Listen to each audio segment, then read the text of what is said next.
Good morning, Dr. Paul here. My topic for today is marriage. Studies have consistently shown that a happy marriage is good for your health. So as a pediatrician, I see all sorts of marriages. I've experienced a couple myself. I'm happily married for over 20 years. My first marriage had some ups and downs. I was married to, when I was in medical school, one professor gave a class about medical marriages, gave the statistic, 80% of medical marriages failed. In other words, if you're a doctor and you marry a doctor, you have a 80% chance of divorce. Well, I had fallen in love with a medical student that I was in class with, and we became that statistic. Very driven people, careers pulling you different directions, and assorted other issues led to the demise of that marriage. I will say, however, that having a happy marriage takes some work, and that was another challenge with the first one. We had no time whatsoever to put into our relationship. But I wanted to give you a couple pointers because, as parents, having a happy marriage, or at least one that's mutually conducive to personal growth, so you each are helping the other become the best you that you can become, is so important for your children. Our children really learn by watching. What they observe is much more powerful than what we say, right? Do as I say, not as I do, just doesn't work. So the studies are all there. Have a happy marriage. How do we have a happy marriage? What really is the key ingredient or the important factors in having a happy marriage? What I've learned is that you've got to create some special time for each other. Now, I have 10 children, 3 biological, the rest adopted or acquired, and one might think that is ridiculous. How could you possibly have any time for each other? Well, I think we have, my wife and I, more time for each other than most marriages, and that's because we make it a priority. So even at this stage, once or twice a month, we have a weekend away. No kids, and when the kids were younger, you had to work at this. So you've got to arrange, appropriate and safe and adequate care for young children. And we did it even when they were younger. And then we have once a year a vacation without children. We've been doing this for the last 15, 20 years, something like that. And it's a time where you just get to reconnect and, think back to when you were courting your loved one and just that magic that was most likely there. For those of you who may have an arranged marriage, I don't want you to feel like you missed something.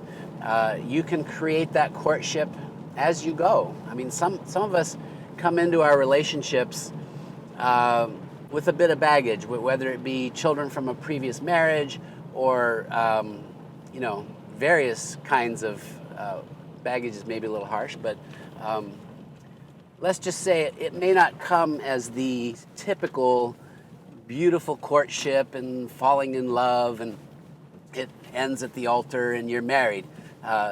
Maybe you get together through different channels. Nevertheless, you can develop a wonderful marriage. One key I've found that's extremely helpful is don't try to be everything for your partner. So, there's some certain things. I'm a guy, obviously. Men are from Mars or Venus and women the other. Oh boy. Anyway, in my case, there are some things that my wife needs emotionally that I just don't seem to be able to fulfill every single need. And I am so blessed that she has developed a network of friends, women, who support her emotionally in some of those areas where you might say I have a blind spot. So if you're married and you feel like your partner is just not meeting a certain need, as long as it's not disruptive to your marriage, is it possible to have a friend who's going to help meet that need in a, I'm talking not sexual here, obviously, that would be totally disruptive to a marriage, but emotional needs, sort of support needs.